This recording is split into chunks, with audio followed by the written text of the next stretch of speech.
ఇవాల్టి నుంచి 2 రోజుల పాటు ఏఐసీసీ బీసీ సలహా మండలి సమావేశాలు జరగనున్నాయి.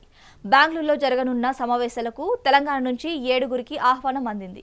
ఈ సమావేశానికి టీపీసీసీ అధ్యక్షులు మహేష్ కుమార్ గౌడ్ నేతృత్వంలో ప్రతినిధులు వెళ్లనున్నారు. మహేష్ కుమార్ గౌడ్తో పాటు మంత్రులు పొన్నం ప్రభాకర్, మంత్రులు కొండా సురేఖ, వాకిడి శ్రీహరి, హనుమంతరావు తదితరులు ప్రత్యేక ఆహ్వానితులుగా సమావేశాలకు చేరుకోనున్నారు. తెలంగాణలో అమలు చేసిన బీసీ కులగణన 42% బీసీ రిజర్వేషన్లు అంశాలపై సభలో మాట్లాడనున్నారు.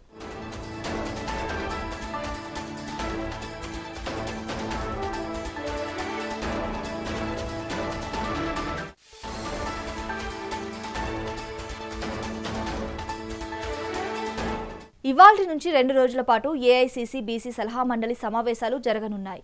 బెంగళూరులో జరగనున్న సమావేశాలకు తెలంగాణ నుంచి 7గురికి ఆహ్వానం అందింది. ఈ సమావేశానికి టీపీసీసీ అధ్యక్షులు మహేష్ కుమార్ గౌడ్ నేతృత్వంలో ప్రతినిధులు వెళ్లనున్నారు. మహేష్ కుమార్ గౌడ్తో పాటు మంత్రులు పొన్నం ప్రభాకర్, కొండా సురేఖ, వాకిటి శ్రీహరి, హనుమంతరావు తదితరులు ప్రత్యేక ఆహ్వానితులుగా సమావేశాలకు చేరుకోనున్నారు. తెలంగాణలో అమలు చేసిన బీసీ కులగణన 42% బీసీ రిజర్వేషన్లు అంశాలపై సభలో మాట్లాడనున్నారు.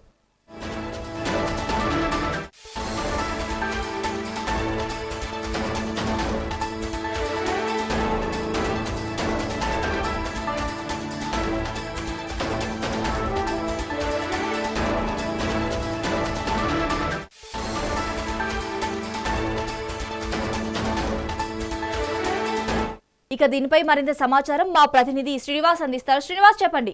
అంటే రేపటి నుండి 2 రోజుల పాటు ఏఐసీసీ బీసీ సలహా మండలి సమావేశాలు బెంగళూరులో జరుగుతున్నాయి.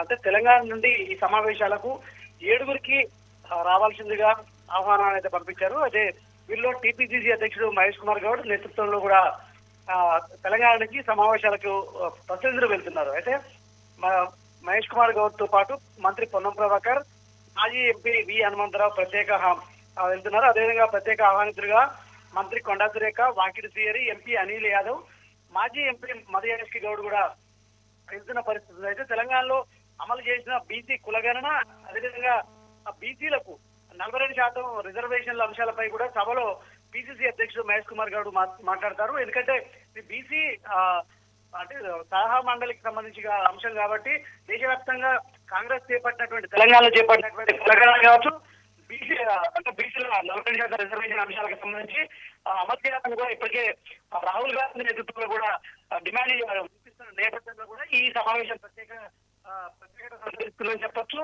దీంతో పాటు తెలంగాణలో తెలంగాణ ప్రభుత్వం కులగణన చేసింది. అదేవిధంగా బీసీలకు 45% రిజర్వేషన్ ఇస్తుంది కాబట్టి ఇవి ఇక్కడ అంటే ఏ విధంగా ముందుకు పోయింది, ఏ విధంగా విజయవంతంగా అయింది అనే అంశాలపై కూడా ప్రసంగించడానికి, అదేవిధంగా ఎక్స్పీరియన్స్ తీసుకోవడానికి కూడా బెంగళూరులో జరిగే బీసీ సలహా మండలికి 7గురిని పిలిచారని చెప్పొచ్చు. ఈ క్రమంలో కూడా వీరు రేపటి నుండి జరగబోయే 2 రోజుల భాగంగా 7గురు సభ్యులైతే వెళ్తున్నారు. Thank you Srinivas.